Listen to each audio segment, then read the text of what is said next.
Hello student, एक बार आप सभी लोगों का फिर से स्वागत है। आज का जो वीडियो है वो प्राचीन इतिहास के बारे में है। यहाँ से एकदम शुरुआत से हम लोग इतिहास को उठाकर चलते हैं। तो अगर इतिहास का हम लोग वर्गीकरण देखें तो भारत के इतिहास को तीन भागों में बांटा गया है। भारत के इतिहास को तीन भागों में बांटा गया है: प्राक इतिहास, आद्य इतिहास और ऐतिहासिक काल। ठीक है। जो प्राग इतिहास होता है, जिसको हम लोग प्रागैतिहासिक काल कहते हैं, इस इतिहास में क्या होता है, लिपि का ज्ञान नहीं होता है। यानी कि इसमें जो भी हम लोगों को साक्ष्य मिले हैं, तो जो भी है लिपि, कोई लिपि नहीं मिली है, सिर्फ हम लोगों को वस्तुएं प्राप्त हुई हैं। तो ऐसा जो है वो प्रागैतिहास में आता है। आदि ऐतिहासिक काल में क्या हो जाता है, लिपि का ज्ञान तो हुआ है, लिपि हम लोगों को मिली है, लेकिन उस लिपि को हम लोग पढ़ नहीं सकते हैं। तो ऐसा काल क्या कहलाता है, आदि ऐतिहासिक काल। और ऐतिहासिक काल के अंतर्गत वो इतिहास आता है जिसके लिए हमको लिखित सामग्री मौजूद है और हम उस इतिहास के बारे में पूरा अध्ययन कर सकते हैं। ठीक है। अगर हम वर्गीकरण की बात करते हैं तो वर्गीकरण में जो हमारा प्रागैतिहासिक काल है वो पुरापाषाण काल, मध्यपाषाण काल और नवपाषाण काल। पुरापाषाण काल, मध्यपाषाण काल और नवपाषाण काल में डिवाइड है। पुरापाषाण काल का अगर हम समय काल देखें तो अज्ञात से, यानी कि बहुत पहले से है, कि कहाँ से है, अज्ञात से 8000 BC तक का समय जो है, 8000 ईसा पूर्व तक का समय हमारा कौन सा है, पुरापाषाण काल का है। मध्यपाषाण काल का समय हमारा 8000 BC से 4000 BC के बीच का है। और नवपाषाण काल का समय हमारा 4000 BC से 2500 BC तक का है। आदि ऐतिहासिक को अगर हम डिवाइड करते हैं तो सिंधु घाटी की सभ्यता और वैदिक सभ्यता में इसको हम लोग डिवाइड करते हैं। सिंधु घाटी सभ्यता का जो समय काल है, जो मानक समय काल है, वो 2500 BC से 1500 BC है। और वैदिक सभ्यता का काल जो है 1500 BC से 600 BC है। यहाँ पर ये ज्ञातव्य है कि जो वैदिक सभ्यता है, वैदिक काल है, उसको दो भागों में बांटा गया है: उत्तर वैदिक काल और ऋग वैदिक काल। ऋग वैदिक काल पहले है, इसका अगर समय काल देखें तो 1500 से 1000 BC है। और उत्तर वैदिक काल कितना है, 1000 BC से 600 BC या 600 ईसा पूर्व। इसके बाद हम लोग अपने अगले वर्गीकरण में आ जाते हैं जो ऐतिहासिक काल का होता है। तो ऐतिहासिक काल का जो वर्गीकरण है वो तीन तरह से किया गया है: प्राचीन भारत, मध्यकालीन भारत और आधुनिक भारत। प्राचीन भारत का अगर हम देखें तो 600 BC से 712 AD यानी कि ईस्वी तक, तो 600 ईसा पूर्व से 712 ईस्वी तक का समय हमारा प्राचीन भारत का है। उसके बाद जब अरबों का आक्रमण होता है तो वहाँ से 712 ईस्वी से लेकर 1707 ईस्वी तक का, 712 ईस्वी से लेकर 1707 ईस्वी अर्थात औरंगजेब की मृत्यु तक का काल हमारा मध्यकालीन भारत के अंतर्गत आता है। और मध्यकालीन भारत के बाद 1707 यानी कि जब उत्तरोत्तर मुगल होते हैं, वहाँ से लेकर जो हमारा स्वतंत्रता तक का समय है, यानी 1947 तक का समय, ये हमारा ऐतिहासिक काल के अंतर्गत आता है। ठीक है। जो प्राचीन भारतीय इतिहास है उसको अगर हम लोग पढ़ाई की दृष्टि से देखें, अपने सिलेबस की दृष्टि से देखें, तो कुछ भागों में डिवाइड किया गया है। जैसे महाजनपद काल जो 6ठी शताब्दी ईसा पूर्व का है। उसके बाद मगध साम्राज्य जो 600 BC से 300 BC तक रहा है, 600 ईसा पूर्व से 300 ईसा पूर्व तक रहा है। मौर्य एवं संगम काल जो 323 BC से 184 BC तक रहा है। उसके बाद मौर्योत्तर काल आ जाएगा जो 184 BC से 313 AD तक रहा है, 313 ईस्वी तक रहा है। उसके बाद जो स्वर्ण युग है भारत का, अर्थात गुप्त युग, 319 ईस्वी से 550 ईस्वी तक।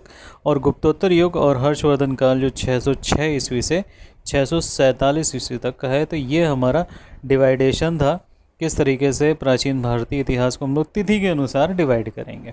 राइट। चलिए अब थोड़ी सी जानकारी हम लोग ले लेते हैं। जैसे भारतीय पुरातत्व क्या होता है। ठीक है। तो पुरातत्व की चीज़ें क्या होगी, यहाँ पे देखिए नाम से ही आपको लग रहा है पुरा तत्व। पुरा का मतलब क्या होता है, पुराने। तत्व का मतलब क्या होते हैं, जो एलिमेंट्स। अर्थात जब हम पुरानी वस्तुओं के बारे में, पुरानी चीज़ों के बारे में अध्ययन करते हैं तो वो किसके अंतर्गत आता है, पुरातत्व के अंतर्गत आता है। ठीक है। पुरानी वस्तुएं कौन सी हो गई, जो हमको खुदाई से मिली हैं या फिर कहीं उत्खनन से मिली हैं, किसी तरीके से प्राप्त हुई हैं, या समुद्र की गहराइयों से मिली हुई हैं। तो ये सारी चीज़ें क्या आ जाती हैं, पुरातत्व के अंतर्गत आ जाता है, इनका अध्ययन किया जाता है। तो भारतीय पुरातत्व सर्वेक्षण जो हमारा संस्थान है भारत का, जो पुरातत्व का काम देखता है, उसका नाम है आर्कियोलॉजिकल सर्कल ऑफ इंडिया, भारतीय पुरातत्व सर्वेक्षण। ठीक है, ASI इसको हम लोग कहते हैं। इसकी स्थापना बहुत इम्पोर्टेंट है, पूछी जाती है, 15 जनवरी 1784 में हुई थी। और विलियम जोन्स जो कि एशियाटिक सोसाइटी ऑफ बंगाल के संस्थापक थे, उन्होंने ही भारतीय पुरातत्व सर्वेक्षण की नींव रखी थी। तो विलियम जोन्स ने ही ये काम किया हुआ था और ये एशियाटिक सोसाइटी ऑफ बंगाल के क्या थे, संस्थापक थे। 1788 में इन्होंने अपना एक पत्र प्रकाशित करवाया था, द एशियाटिक रिसर्च, और उसमें इन्होंने भारत से जो पुरातत्व चीज़ें प्राप्त हुई थी उसके बारे में अध्ययन करवाया था। एक सेकंड। प्रथम संग्रहालय की अगर बात करी जाए तो 1814 में बंगाल में प्रथम संग्रहालय बनाया गया था। वर्तमान रूप में जो ASI है उसका जो वर्तमान स्वरूप है वो किस सन में आया, हमारा 1861 में आया। किस सन में आया, हमारा 1861 में आया, सर अलेक्जेंडर कनिंघम द्वारा। ठीक है, वायसराय चार्ल्स कैनिंग की सहायता से इसका ये वर्तमान स्वरूप हमारा परिलक्षित होता है। भारतीय पुरातत्व के जनक की अगर बात आती है, भारतीय पुरातत्व के जनक की बात आती है तो चार्ल्स जॉन कैनिंग का नाम हम देंगे। इसका मुख्यालय कहाँ है, रेलवे बोर्ड भवन में, जो कि हिमाचल प्रदेश शिमला में स्थित है। 1944 में इसके महानिदेशक कौन बने थे, महानिदेशक मार्टिमल व्हीलर बने थे। और जो ये संस्थान है ये भारतीय पुरातत्व सर्वेक्षण पर्यटन एवं संस्कृति मंत्रालय के अंतर्गत कार्य करता था। ये यहाँ से काफ़ी क्वेश्चन पूछा गया है कि किसके अंतर्गत कार्य करता है, तो ये पर्यटन एवं संस्कृति मंत्रालय के अंतर्गत कार्यरत रहता है। और इसका ये रहता है, राय बहादुर दयाराम साहनी प्रथम भारतीय महानिदेशक थे। राय बहादुर दयाराम साहनी क्या थे, प्रथम भारतीय महानिदेशक थे, जो सन 1921 से 1935 तक रहे हैं। और ध्यातव्य है कि जो हड़प्पा की खुदाई है वही दयाराम साहनी जी ने ही करी है। राइट। अब अगर बात करते हैं इतिहास के जन्मदाता की, तो इतिहास के जन्मदाता जो हैं वो हेरोडेटस को माना जाता है। हेरोडेटस कहाँ के दार्शनिक थे, ये यूनान के दार्शनिक थे। और हिस्ट्री शब्द को सबसे पहले इन्होंने प्रयोग किया था। हिस्ट्री शब्द को सबसे पहले इन्होंने प्रयोग किया था हेरोडोटस ने। अच्छा क्वेश्चन अब ये तो पूछा ही जाता है इतिहास के पिता किसको कहते हैं। अब थोड़ा सा चेंज होने लगा। अब ये पूछा था हेरोडोटस को इतिहास का पिता क्यों कहा जाता है। तो रोमन दार्शनिक सिसरो ने हेरोडोटस को इतिहास का पिता कहा है। ठीक है, इनकी जो पुस्तक थी, हेरोडोटस की पुस्तक थी, वो हिस्टोरिका है। और इसका जो विषय था, इसका विषय है पेलोपोनियस युद्ध। पेलोपोनेसियन का जो युद्ध था वो इसका विषय था। ठीक है। अब इतिहास की तिथियां, अभी जैसे हम हर तिथि की बात कर रहे थे तो कहीं हम लोग BC का प्रयोग कर रहे थे, कहीं AD का प्रयोग कर रहे थे, तो उसको देख लेते हैं, समझ लेते हैं कि किस तरीके से होता है। BC का अर्थ क्या होता है, बिफोर क्राइस्ट, यानी कि ईसा मसीह के जन्म के पहले की जो तिथियां हैं उनको हम लोग BC लिखते हैं। अमूमन क्या माना जाता है कि 1 ईस्वी को, 1 AD को ईसा मसीह का जन्म हुआ, तो इससे पहले की जितनी तिथियां हैं वो सब ईसा पूर्व चलती हैं, अर्थात ईसा के जन्म के पूर्व चलती हैं। और ये उल्टा रेशियो चलता है। जैसे अगर मान लीजिए किसी का जन्म 500 BC में हुआ, ईसा पूर्व में हुआ, और वो 50 साल जिया, तो वो उसकी जो डेट लिखी जाएगी, जैसे इस समय अगर हम लिखते हैं मान लीजिए 2000 में पैदा हुआ 50 साल तक, तो वो 2050 तक रहेगा। ठीक, तो ये आगे बढ़ता जाता है। और ईसा पूर्व में क्या होता है, पीछे बढ़ता जाता है कि 500 BC में अगर उसका जन्म हुआ, उसकी उम्र 50 साल तक रही, तो वो 450 BC तक उसका जीवन काल रहेगा। 500 BC से 450 BC तक। राइट। AD का अर्थ होता है एनो डोमिनी। ठीक है, यानी कि at the time of the birth of Christ. At the time of the birth of the Christ, ये एनो डोमिनी है। आजकल जो है अधिकतर AD की जगह यूज़ हो रहा है CE अर्थात कॉमन एरा, BCE अर्थात बिफोर कॉमन एरा। ये BCE बिफोर कॉमन एरा किसकी जगह यूज़ होता है, BC की जगह यूज़ होता है, यानी कि ईसा पूर्व की जगह यूज़ होता है, और ईस्वी की जगह आजकल सी यूज़ हो रहा है। कभी कभी क्या कर देते हैं कि बीपी का भी प्रयोग कर देते हैं। बीपी का अर्थ क्या होता है? Before present. ठीक है। इस समय जो हम लोग कैलेंडर यूज़ कर रहे हैं वो कैलेंडर कौन सा है? हमारा ग्रेगोरियन कैलेंडर। ठीक है। ये इटली के डॉक्टर अलोयसियस लिसिस द्वारा ये प्रस्तावित किया गया था। ठीक है। 24 फरवरी 1582 को जो पोप थे, पोप ग्रेगरी 13, जो पोप ग्रेगरी 13 थे, उन्होंने ये घोषणा करी थी कि अब ये जो ग्रेगोरियन कैलेंडर है ये मान्य होगा। तो इस समय जो हम लोग कैलेंडर यूज़ करते हैं वो ग्रेगोरियन कैलेंडर होता है। ठीक है। और जो इसकी ग्रेगोरियन कैलेंडर लाया गया था वो इस वजह से लाया गया था, जो प्राचीन जूलियन कैलेंडर था, जो प्राचीन जूलियन कैलेंडर था उसकी कमियों को दूर करने के लिए इसका प्रयोग किया गया था। प्रमुख संवतों की अगर हम बात कर लें तो 2 संवत बहुत ही इम्पोर्टेंट हैं जो कभी कभी पूछ भी लिए जाते हैं और हम लोग यूज़ में करते हैं इसको। एक तो ईसवी संवत में अगर हम 57 ऐड कर दें, यानी 57 साल अगर हम ईसवी संवत में ऐड कर दें तो हमारा क्या बन जाएगा? विक्रम संवत बन जाएगा। विक्रम संवत क्या था? 58 ईसा पूर्व में जब विक्रमादित्य ने उज्जैनी पर शकों पर विजय प्राप्त की थी। एक कोई राजा थे विक्रमादित्य। एक्चुअली विक्रमादित्य क्या होता है? ये जो विक्रमादित्य होता है ये नाम नहीं होता, ये एक उपाधि होती। क्या होती?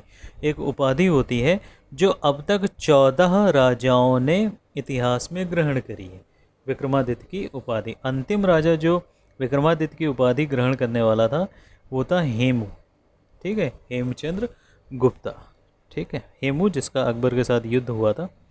तो यहाँ पर हम लोग जो बात कर रहे थे कि 58 बीसी में जब शकों पर विजय प्राप्त करी उस विक्रमादित्य ने, तब विक्रम संवत चलाया था। और ये ईसवी संवत में अगर 57 हम जोड़ दें तो हमको प्राप्त हो जाता है। जैसे मान लीजिए इस समय 2020 चल रहा है। ठीक है। तो ये 2020 ईस्वी है। अगर हम विक्रम संवत पूछेंगे तो इसमें हम 57 ऐड कर देंगे, यानी कि इस समय 2077 ये हमारा विक्रमी संवत चल रहा है, जो कि आगे। ठीक है। अच्छा, जो हमारा आधिकारिक कैलेंडर है शक संवत, ठीक है, वो कैसे प्राप्त होता? वो कैसे स्टार्ट हुआ? जो कुषाण राजा कनिष्क थे उन्होंने 78 ईस्वी में चलाया था। 78 ईस्वी में चलाया था। कौन सा? हमारा ये शक संवत। और भारत सरकार का जो आधिकारिक कैलेंडर है वो भी यही है। और ईस्वी संवत में 78 घटाने पर, ईस्वी संवत में 78 घटाने पर ये आ जाता है हमारा शक संवत की। फॉर एग्जांपल अगर देख लें कि मान लीजिए 1978 में कोई है तो 1978 सन 1978 चल रहा है। अगर हम इसको शक संवत देना चाहें तो इसमें से हम 78 घटा देंगे, कितना आ जाएगा? 1900, यानी कि 1900 हमारा क्या हो जाएगा? शक संवत। ठीक है। तो यही हमारा भारत सरकार का आधिकारिक कैलेंडर है जो 22 मार्च 1957 को 22 मार्च 1957 को अपनाया गया था। ये डेट बहुत इंपॉर्टेंट है। 22 मार्च 1957 को ये अधिग्रहित किया गया था। इसे हम लोग शालिवाहन संवत भी कहते हैं और ये भारत का राष्ट्रीय संवत है। इस चीज़ को काफ़ी याद रखिएगा। ये जो पोर्शन आज मैं इतिहास का डिस्कस कर रहा हूँ आपके साथ, ये हमारा स्टैटिक पार्ट है। इतिहास का स्टैटिक पार्ट है। स्टैटिक पार्ट वो पार्ट होता है जो चेंज नहीं होता है, राइट। तो इसमें से कई सारी चीज़ें वन लाइनर टाइप में आ जाती हैं और ये क्वेश्चन कई बार रिपीट हो जाते हैं। जनरल क्वेश्चंस हैं ये। चलिए अब कुछ और देख लेते हैं। म्यूज़ियम आप जानते हैं जहाँ पर जो कई सारी वस्तुएं मिलती हैं उनको संजो के रखा जाता है, वो म्यूज़ियम कहलाता है। जो बहुत ही विशेष महत्व की चीज़ें होती हैं, खुदाई से प्राप्त होती हैं या किसी व्यक्ति विशेष की चीज़ें होती हैं, उनको कहाँ रखते हैं? हम लोग म्यूज़ियम में रखते हैं। ठीक है। तो अगर हम अंतर्राष्ट्रीय म्यूज़ियम दिवस की बात करें तो 18 मई को अंतर्राष्ट्रीय म्यूज़ियम दिवस मनाया जाता है, जो कि पहली बार कब मनाया गया था? 1983 में मनाया गया था और संयुक्त राष्ट्र संघ में ये किया गया था। भारत का जो पहला म्यूज़ियम है वो 1814 में कोलकाता, जो इस समय कोलकाता नाम, तत्कालीन नाम कलकत्ता, तो भारत का प्रथम म्यूज़ियम 1814 में कलकत्ता में बनवाया गया था। ठीक है। और ये स्थापित करवाया गया था किसके द्वारा? एशियाटिक सोसाइटी ऑफ बंगाल द्वारा स्थापित कराया गया था। ये एशिया का सबसे पुराना और बड़ा म्यूज़ियम है। ये एशिया का सबसे पुराना और बड़ा म्यूज़ियम है जो हमारा कोलकाता में स्थित है। ठीक है। जो म्यूज़ियम है वो माउसियन शब्द से आया है।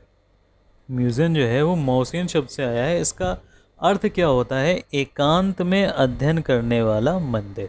इसका अर्थ क्या होता है? एकांत में अध्ययन करने वाला मंदिर। अगर हम विश्व के प्रथम म्यूज़ियम की बात करें तो वो अलेक्जेंड्रिया में है। कहाँ पर है? अलेक्जेंड्रिया में है। आधुनिक ढंग से सबसे पुराना संग्रहालय अगर हम बात करें तो वो कहाँ पर है?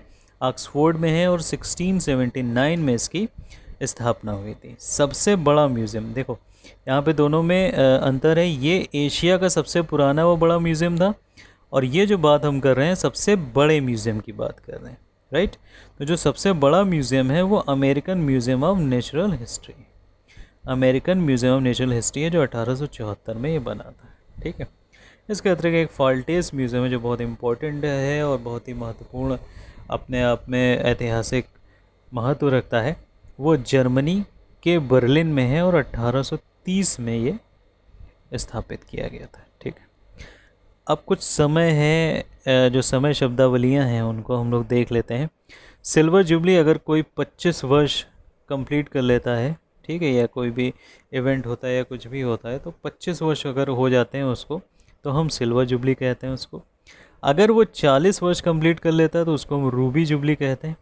50 वर्ष कंप्लीट करने वाले को गोल्डन जुबली हो जाता है। डायमंड जुबली होता है जो 60 वर्ष कंप्लीट कर लेता है। प्लेटिनम जुबली जो 75 वर्ष, और जो ग्रेट जुबली होता है वो क्या होता है? 2000 वर्ष। 2000 वर्ष जो कंप्लीट होता है तो उसको हम लोग क्या कहते हैं? ग्रेट जुबली कहते हैं। तो जुबली क्या है? ये एक समय सीमा को बांधता है, ठीक है, ये शब्द है एक, राइट। चलिए अब हम लोग थोड़ा सा अपने देश के बारे में बात करते हैं, भारतवर्ष के बारे में बात करते हैं। तो भारत, ठीक है, भारत का नाम जो इंडिया है वो किसने दिया? तो भारत का नाम इंडिया दिया यूनानियों ने। किसने दिया? यूनानियों ने, राइट। ये इंडस शब्द से बना है। ये किस में बना है? ये इंडस शब्द से बना है। और इंडस शब्द जो होता है उसका संस्कृत में अर्थ क्या होता है? सिंधु होता है। इंडस शब्द का संस्कृत में अर्थ क्या होता है? सिंधु होता है। इसके अलावा हमारे देश का नाम भारतवर्ष भी है। जो इसका भारतवर्ष का सर्वप्रथम प्रयोग कहाँ हुआ है? पाणिनि की अष्टाध्यायी में। किसमें? पाणिनि की अष्टाध्यायी में हुआ है। पाणिनि एक संस्कृत के बहुत बड़े विद्वान थे, उनकी एक पुस्तक का नाम था अष्टाध्यायी, जिसमें 8 अध्याय थे और उसमें सबसे पहला प्रयोग भारतवर्ष का हुआ है। ऋग्वैदिक काल में एक प्रमुख जन थे भरत, उन्हीं के नाम पर भारत का नाम भारत पड़ा है, ठीक है। वैदिक काल की अगर बात करें तो वैदिक काल में हमारा भारत 2 भागों में डिवाइड था, एक उत्तरी भारत और एक दक्षिणी भारत, ठीक है। उत्तरी भारत को हम लोग आर्यावर्त कहते थे और दक्षिण भारत को हम लोग दक्षिणापथ कहते थे। इसके अतिरिक्त क्या है? जो जैन कथाएं हैं उनके अनुसार जो प्रथम जैन तीर्थंकर थे कौन? ऋषभदेव। उनके बड़े पुत्र का नाम भारत था। इसके अतिरिक्त जो पौराणिक कथाएं थीं उसमें पौरव वंश के राजा दुष्यंत थे एवं शकुंतला थे, उनके जो पुत्र थे भरत थे, उनके नाम पर यहाँ का नाम भारत पड़ा। भरत का अमूमन आप लोगों ने देखा होगा, एक चित्र दिखाया जाता है, एक छोटा सा बच्चा है और वो शेर के साथ खेलता है, शेर के बच्चे के साथ खेलता है और उसके दांत गिन रहा होता है, ठीक है। तो वो भरत है, राजा दुष्यंत और शकुंतला के पुत्र। विष्णु पुराण में भी भारत कहा गया है क्योंकि यहाँ पर भारती की संतति यानी कि संतानें निवास करती हैं। माँ भारती की संतति और संतानें निवास करती हैं। इसके अलावा भारत को जम्बूद्वीप का भी एक भाग माना जाता है। किसका भाग माना जाता है? जम्बूद्वीप का भी। बौद्ध ग्रंथों में जम्बूद्वीप को क्या कहा गया है? वो भूभाग, बौद्ध ग्रंथों में जम्बूद्वीप वो भूभाग कहलाया है जहाँ ईसा पूर्व 3वीं शताब्दी में मौर्य वंश का शासन था। किसका शासन था? मौर्य वंश का शासन था, राइट। मध्यकालीन लेखों में हिंदुस्तान का नाम हिंद या हिंदुस्तान दिया गया और जो ये हिंदू है ये एक क्या है? हिंदी शब्द नहीं है, हिंदू एक फारसी शब्द, ठीक है। यूनानी भाषा में इंदे नाम के आधार पर अंग्रेज भारत को क्या कहने लगे? इंडिया कहने लगे। तो इंडिया नाम किसने दिया? अंग्रेजों ने दिया। लेकिन इंडिया जो कहने लगे वो किसके नाम पर कहने लगे? इंदे के नाम पे कहने लगे। और इंदे क्या था? यूनानी भाषा का शब्द था। क्वेश्चन यहाँ से बहुत इंपॉर्टेंट बनता है कि भारतवर्ष का सबसे पहला उल्लेख कहाँ पे मिलता है? तो भारतवर्ष का सबसे पहला उल्लेख अभिलेखों की बात हो रही तो हाथी गुम्फा अभिलेख में मिलता है। हाथी गुम्फा अभिलेख किसका है? कलिंग नरेश खारवेल का था। इसके अलावा हिंदुस्तान शब्द का अगर हम प्रथम उल्लेख कहें तो वो ससानी अभिलेख में मिलता है जो 262 ईस्वी में लिखा गया था। इसके अतिरिक्त संविधान के अनुच्छेद 1 में भी भारत शब्द का उल्लेख है, भारत अर्थात इंडिया। स्टूडेंट्स, अब हम लोग महाकाव्य के बारे में बात कर लेते हैं। महाकाव्य जो हमारे हैं वो मूल रूप से दो हैं। एक है महाभारत जो विश्व का सबसे बड़ा महाकाव्य है। महाभारत जो विश्व का सबसे बड़ा महाकाव्य है, इसको महर्षि वेदव्यास जी के द्वारा लिखा गया था और इसका रचना काल माना जाता है वो 400 BC माना जाता है, 400 ईसा पूर्व माना जाता है। अमूमन इसकी भाषा जो है जनरल वो कौन सी है? संस्कृत है। और इसकी जो मूल कथा है वो क्या है? कौरव एवं पांडवों का युद्ध है। इसका सबसे पहला जो उल्लेख महाभारत का मिला है वो आश्वलायन ग्रह सूत्र में मिला है। कहाँ मिला है? आश्वलायन ग्रह सूत्र में मिला है। इसमें कुल 18 पर्व हैं। कुल कितने हैं? 18 पर्व हैं। और जो छठा पर्व है जिसे हम लोग भीष्म पर्व भी कहते हैं, उसका ही एक भाग है हमारा गीता। ठीक है, उसी का एक भाग है गीता। गीता में क्या होता है? भगवान कृष्ण अर्जुन को उपदेश देते हैं और युद्ध के लिए उनको तैयार करते हैं धर्म की संस्थापना के लिए। सबसे पहला जो अवतारवाद का उल्लेख है वो भी गीता में हमको मिलता है। अनुवाद की बात कर लेते हैं तो तमिल भाषा में जो अनुवाद किया गया है वो पेरुन देवनार ने किया है भारतम नाम से। पेरुन देवनार ने किस नाम से किया है? भारतम नाम से, महाभारत का। बंगला भाषा में अलाउद्दीन नुसरत शाह के समय इसका अनुवाद हुआ है बंगला भाषा में। इसका विकास क्रम हम लोग देख लेते हैं कि जब सबसे पहले लिखी गई महाभारत तो इसमें कुल 8800 श्लोक थे। कुल कितने श्लोक थे? 8800 श्लोक थे। तब इसका नाम जय था। लेकिन जब इसके श्लोकों की संख्या 24,000 कर दी गई तब इसका नाम क्या बन गया? भारत बन गया। और तीसरे विकास क्रम में इसमें कुल 1,00,000 श्लोक हो गए और तब इसको सतसाहस्त्री संहिता या महाभारत कहा जाने लगा। राइट।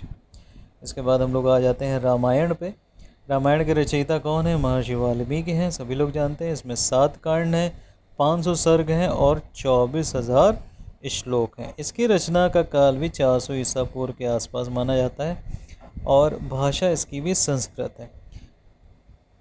उल्लेखनीय क्या है कि अगर हम ऐसे अवतारवाद देखें या युग देखें तो रामायण का काल पहले आता है, लेकिन जो रामायण की रचना है वो महाभारत के बाद करी गई। अगर हम तिथि और इन सबको देखें और थोड़ा मैथोलॉजिकल बन ना जाए।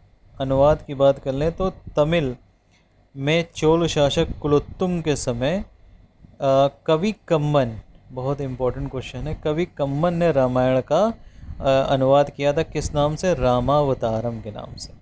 इसके अलावा 20वीं शताब्दी में रामस्वामी नायकर, रामस्वामी नायकर जो थे, जिनका नाम था पेरियार। क्या नाम था? पेरियार। उन्होंने सच्ची रामायण से के नाम से इसका अनुवाद किया था। कृत्तिवास ने बांग्ला भाषा में बारबक शाह के समय इसका अनुवाद किया हुआ था। इसमें भी वैसे ही विकास क्रम है जैसे हमारा महाभारत में था। सबसे पहले इसमें 6,000 श्लोक लिखे गए। उसके बाद जब 12,000 श्लोक हो गए तो इसको शतसहस्त्री संहिता कहा जाने लगा और जब इसमें 24,000 श्लोक हो गए तो इसे चतुर्विंशति सहस्त्री संहिता कहा जाने लगा। तो ये दो हमारे महाकाव्य थे। ठीक है। इसके बाद हम लोग कुछ जनरल बुक्स हैं उनको देख लेते हैं। राजतरंगिणी। राजतरंगिणी की रचयिता कौन थे? कल्हड़ थे। 12वीं सदी में ये लिखा गया था। इसकी भाषा क्या थी? संस्कृत थी। और कश्मीर के राजाओं का चरित्र चित्रण जो हुआ था वो राजतरंगिणी में हुआ था। कश्मीर के राजाओं का चरित्र चित्रण हुआ था। संस्कृत में अगर हम ऐतिहासिक तथ्यों को लिखने का प्रथम प्रयास देखें तो वो राजतरंगिणी में कल्हड़ के द्वारा ही किया गया है। यहाँ पर ये क्वेश्चन। रामायण जो हम लोग अभी देख रहे थे, रामायण के अगर कांड की बात करें तो 7 कांड हैं। रामायण में कुल कितने कांड हैं? 7 कांड है। सबसे पहले भगवान राम का बचपन दिखाया जाता है, वो बाल कांड हो गया। उसके बाद इनका राज्याभिषेक होता है तो वो अयोध्या कांड में आ जाता है। उसके बाद पंचवटी में ये निवास करते हैं, गुरु से शिक्षा लेने जाते हैं तो वहाँ पर अरण्य कांड होता है, ये जब पंचवटी में निवास होता है। उसके बाद क्या होता है? किष्किंधा कांड होता है, जब ये सुग्रीव से मिलते हैं, उनसे मित्रता होती है। सुंदर कांड जो बहुत ही महत्वपूर्ण कांड है रामायण का, उसमें पूरा हनुमान जी का चरित्र चित्रण है और हनुमान जी द्वारा लंका दहन उसमें दिखाया गया। युद्ध कांड सबसे बड़ा कांड अगर पूछा जाए तो इसमें कौन सा है? तो वो युद्ध कांड। रामायण के 7 कांडों में सबसे बड़ा कांड कौन सा है? युद्ध कांड। इसमें क्या है? पूरे युद्ध का उल्लेख है जो रावण के साथ युद्ध हुआ है। इसके बाद रावण का वध, अयोध्या वापसी, लवकुश आदि की कथाएं किसमें है? उत्तरकांड में। इस तरीके से ये 7 कांड हमारे। थोड़ा सा मैथोलॉजिकल अगर हम लोग देख लें तो मैथोलॉजिकल में क्या है कि जो धार्मिक हमारे वो हैं कि युग है, ठीक है। युग का किस में उल्लेख होता है? पुराणों में उल्लेख होता है। युगों का किस में उल्लेख है? पुराणों में उल्लेख है। और बेसिकली विष्णु पुराण में ये सारे युगों की चीज़ें दी गई हैं। तो कुल भगवान विष्णु के 10 अवतार बताए गए। भगवान विष्णु के 10 अवतार बताए गए, जिसको हम लोग अपने पृथ्वी के विकास क्रम से भी काफ़ी कुछ अटैच कर सकते हैं। जैसे हमारा सबसे पहला युग कौन सा था? सतयुग था। सबसे पहला युग कौन सा हुआ? सतयुग हुआ। सतयुग में कई अवतार हुए। उस अवतार में सबसे पहला अवतार आता है मत्स्य अवतार का। अगर जीवन की उत्पत्ति देखें तो सबसे पहले जलीय जीव हमारे आए थे, तो मत्स्य अवतार जो मछली का एक अवतार हुआ था इनका। इसके अलावा फिर ऐसे जीव आए जो जल में भी रह सकते थे और थल में भी रह सकते थे, तो वो जैसे कछुआ, ठीक है। तो इनका कूर्म अवतार हुआ, कछुए का अवतार हुआ। फिर वराह का अवतार हुआ, जो पूरी तरह ऐसा जीव जो थल में रह सकता है, तो वराह अवतार हुआ। और फिर पशु और मानव के बीच का जीव, ऐसा अवतार इन्होंने लिया, नरसिंह अवतार। तो ये सब अवतार किस में हुए थे? सतयुग में हुए थे, ठीक है। उसके बाद हमारा सतयुग के बाद कौन सा युग आ जाता है? त्रेता युग आ जाता है। त्रेता युग में जो इन्होंने अवतार लिए हैं, पहला तो वामन का अवतार लिया। वामन अवतार कैसा? लघु मानव का, यानी कि बौना मानव, ठीक है। उसके बाद परशुराम का अवतार हुआ। परशु यानी कि जो फरसा होता है वो वाले राम, यानी कि ऐसा मनुष्य जो शस्त्र का प्रयोग करता है, ठीक है, वो अवतार हो गया परशुराम। फिर उसके बाद समुदाय में रहने वाला मानव, ऐसा अवतार लिया, अर्थात राम का अवतार लिया गया। और ये त्रेता युग की बात आ गई। द्वापर युग में अगर हम लोग आते हैं तो देखिए, ये जो अवतार हैं इनको हम अपने जीवन के विकास क्रम से भी देख सकते हैं। पहले बौना मानव आया, फिर ऐसा मानव आया जो शस्त्र प्रयोग करने वाला आ गया, फिर समुदाय में रहने वाला मानव आ गया। अब देखिए यहाँ पे द्वापर युग आ गया, इसमें कृष्ण अवतार हुआ। कृष्ण अवतार कैसा था? जो पशुपालन करने वाला अवतार था। अगर हम कृष्ण जी के शुरुआत का देखें तो उन्होंने पशुपालन पे ही तो महत्व दिया, ठीक है। उसके बाद बुद्ध अवतार आ गए। बुद्ध अवतार कौन थे? जो कृषि कर्म को बढ़ावा देने वाले आ गए। ये द्वापर युग था। हाल फिलहाल अभी हम लोगों का कलयुग चल रहा है, इसमें एक अवतार होना बाकी है। जैसा कि कहा जाता है कल के अवतार, और ये भविष्य का मानव है और संहारक शक्ति युक्त है, यानी इसके बाद मिसाइल्स और ये सारी सब शक्तियाँ मौजूद होंगी। ब्रह्मा का जो एक दिन है वो कल्प कहलाता है, और 71 दिव्य युग बन के क्या बन जाते हैं? एक मनवंतर बन जाता है, ठीक है। तो ये हमारा था पूरा इतिहास का जो बेसिक्स थे उनके बारे में हमने बात करी अभी, ठीक है। अगला जो टॉपिक हम लोग उठाएंगे वो प्राचीन इतिहास के स्रोत के बारे में होगा। इसके बारे में हम लोग कल डिस्कस करेंगे। प्राचीन भारत के इतिहास के जो स्रोत हैं, इसमें धार्मिक साहित्य, ब्राह्मण साहित्य और वेदों और इन सब के बारे में बात करेंगे। तो होप वीडियो आप लोगों को पसंद आया होगा, राइट। इन सब जो भी ये चीज़ें दी हैं, आप वीडियो पॉज कर करके इनके नोट्स भी बना सकते हैं, ठीक है। Okay, thank you.